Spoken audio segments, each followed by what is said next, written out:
Okay, so what if I told you there's one simple reason why some people get wealthy and others just don't, even if they make a good income?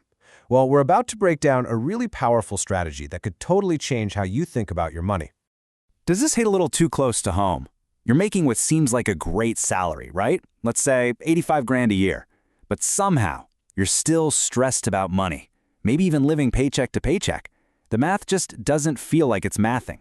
And then, to make it worse, you look over at your friend, they're making way less, maybe $52,000 a year.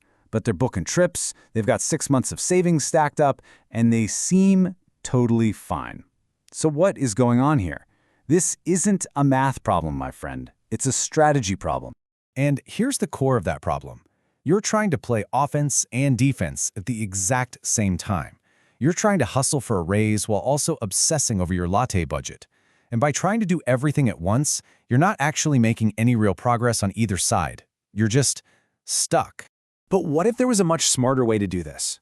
We're going to borrow a secret that bodybuilders have used for decades and apply it directly to your finances. It's a powerful little framework called bulk and cut. So in the fitness world, bulking is a specific, dedicated phase. You're eating more calories than you burn, and your one and only goal is to pack on as much muscle as possible.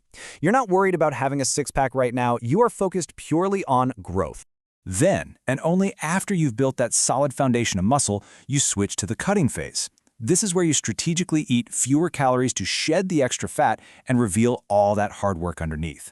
It's all about optimization. See the key? You never, ever do both at the same time.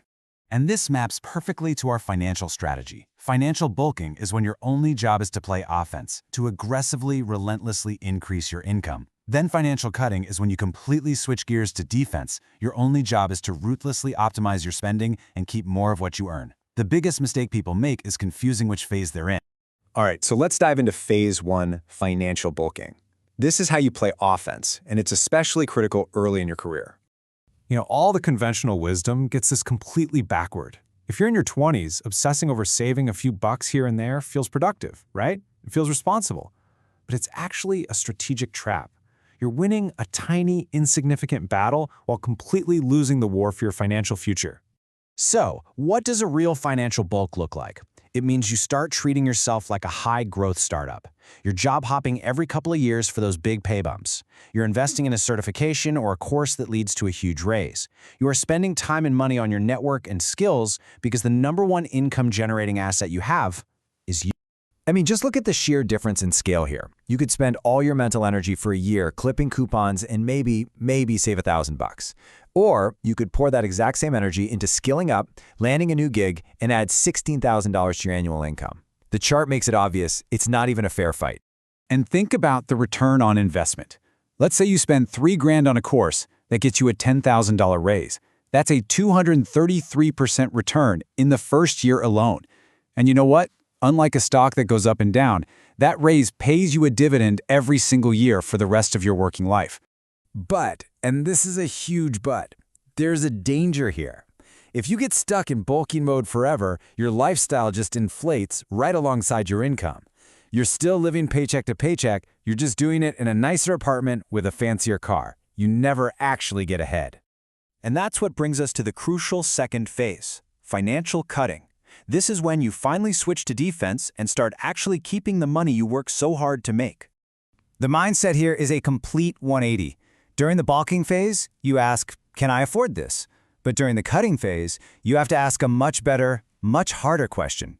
Does this purchase actually, truly make my life better? Or am I just upgrading because I think I'm supposed to? Let's make this real. Say you get a raise, and you could upgrade to that luxury apartment for an extra $700 a month. Doesn't seem that crazy, right? But if you invested that same $700 a month over 20 years, it would grow to over $400,000. So you see, the choice isn't really between a normal apartment and a luxury one. The choice is between a doorman and $500,000.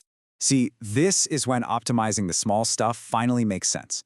When your income is higher, these savings have a real impact. Finding a cheaper phone plan, canceling subscriptions you forgot about, shopping around for car insurance. Suddenly, that adds up to thousands of dollars a year that you can put to work building real wealth. And you know, the beautiful thing about cutting is it doesn't take some kind of genius to do it. You don't have to be a finance whiz. You just need to be brutally, totally honest with yourself about what you actually value versus what society and your ego tell you that you should value. Okay, so you're probably wondering, which phase am I in right now? Let's figure it out. There's one simple test, one question that will clarify your entire strategy going forward. Ask yourself this, and be really honest.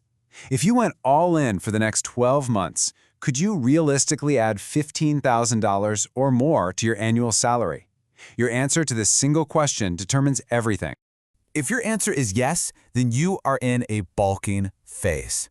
Period. Your job is income acceleration. Stop worrying about the lattes and put all of your focus into skilling up, networking up, and negotiating up.